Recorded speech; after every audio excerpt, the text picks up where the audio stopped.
来看高雄大寮瑞坑社区的民众不满讲社区的活动中心要互市政府收回去，民众成立自救会，早起嘛去市政府抗议。大寮区公所是表示讲，因为活动中心的土地是私人的，地主要把土地收回去嘛无法度。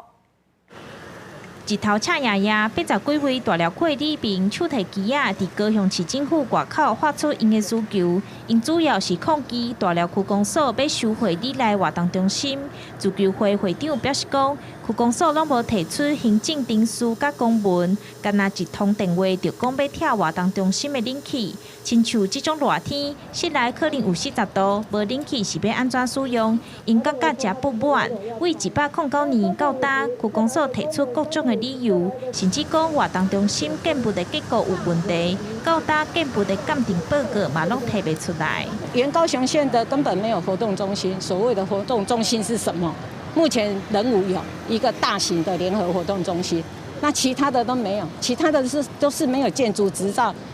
跟违章建筑。 针对大寮居民的抗议，大寮区公所表示讲，这栋活动中心自民国80年是公所起的，已经使用30几年。不过因为活动中心土地是私人的，市地地主认为内坑社区发展协会登记占用，地主几若摆要求协会爱还土地，协会拢拒绝。 地主今年才正式发公文，请公所协调。正式的那个书面的申请，然后请我们公所来跟协会这边来做一个请求的返还，然后恢复原状并没有说要强制去拆冷气这种事情。区公所表示讲，因为建筑包括活动中心内面4台冷气拢是公所的，因自头到尾拢无讲要拆冷气。未来区公所会继续协调，也已经咧找其他所在，希望让社区居民有活动的空间。记者钟义辉、邱兆勇高雄报道。